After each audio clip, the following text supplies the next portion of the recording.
اعوذ باللہ من الشیطان الرجیم بسم اللہ الرحمن الرحیم ومن يقنت منكن لله ورسوله وتعمل صالحا نؤتها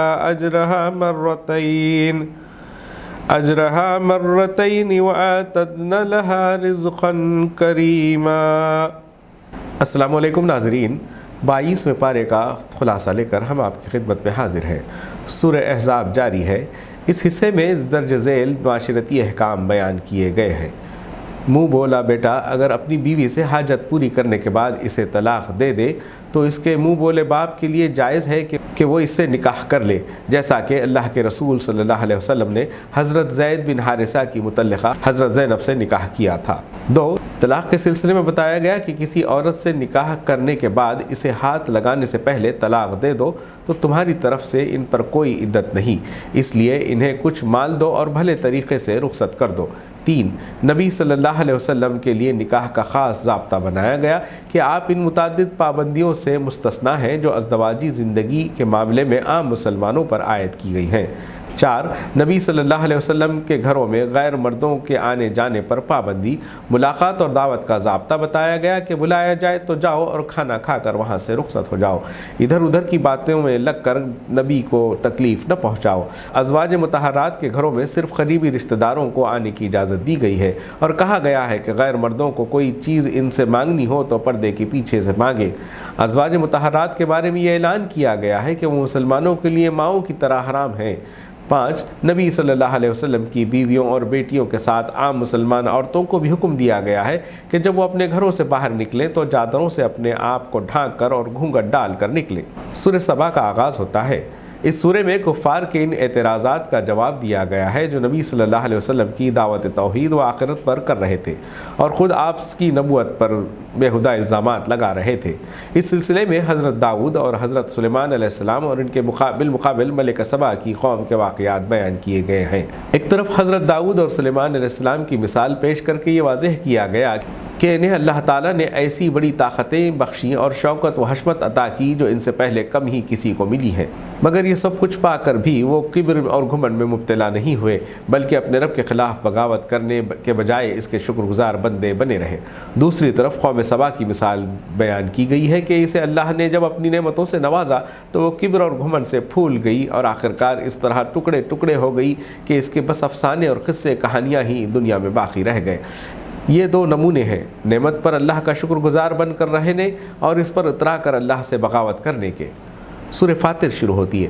نبی صلی اللہ علیہ وسلم کی دعوت توحید کے خلاف کفار مکہ نے جو طریقہ اختیار کر رکھا تھا، اس سورے میں اس پر انہیں ملامت کی گئی ہے کہ نصیحت کے انداز میں انہیں سمجھایا گیا ہے کہ تمہیں جس راستے کی طرف بلایا جا رہا ہے اس میں تمہارا اپنا ہی بھلا ہے۔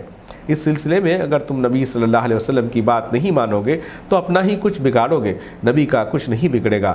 وہ شرک کی تردید کرتا ہے تو تم خود اپنی آنکھیں کھول کر دیکھ لو، کیا زمین پر پھیلی ہوئی اس کی نشانیوں سے شرک کی تائید ہوتی ہے؟ وہ تم سے کہتا ہے کہ اس زندگی میں تم اللہ کے سامنے جواب دہ ہو، ایک دن تمہیں اس کے سامنے حاضر ہو کر اپنے اعمال کا حساب دینا ہے۔ تمہیں مرنے کے بعد دوبارہ پیدا کیے جانے کا یقین نہیں آتا اور نبی کے اس دعوے کو ماننے سے انکار کرتے ہو، حالانکہ تم اپنی آنکھوں سے روز دیکھتے ہو کہ اللہ تعالیٰ رات کو ختم کر کے دن پیدا کر دیتا ہے، اسی طرح دن کو ختم کر کے رات کو لے آتا ہے اور اس کے بعد دوبارہ دن کو پیدا کر دیتا ہے۔ یہ بات اس کے لیے ممکن ہے تو تمہیں دوبارہ پیدا کرنا اس کے لیے کیوں نہ کرنا ممکن ہوگا؟ اس نے تمہیں ایک ذرا سے نطفے سے پیدا کر کے اچھا بھلا انسان بنا دیا تو وہ تمہیں دوبارہ پیدا کیوں نہیں کر سکتا؟ دنیا میں بھلے کام بھی ہوتے ہیں اور برے بھی، کیا مرنے کے بعد بھلے اور برے کا انجام ایک ہی ہو؟ یہ معقول بات ہے یا یہ کہ بھلے کو بھلا اور برے کو برا بدلہ ملے؟ اگر اب بھی تم ان باتوں کو نہیں مانتے تو شامت تو تمہاری اپنی ہی آئے گی۔ نبی کی ذمہ داری تو صرف سمجھانے کی ہے اور وہ اس نے ادا کر دی ہے۔ نبی صلی اللہ علیہ وسلم کو بھی تسلی دی گئی ہے کہ کفار کے اس رویے پر غمگین نہ ہوں اور نہ انہیں ہر حال میں سیدھے راستے پر لانے کی فکر میں اپنی جان گھلائیں۔ ان لوگوں پر توجہ دیں جو آپ کی بات سننے کو تیار ہیں۔ ناظرین، پارے کا خلاصہ مکمل ہوا۔ اگلے پارے کے ساتھ کل پھر حاضر ہوں گے۔ اللہ حافظ۔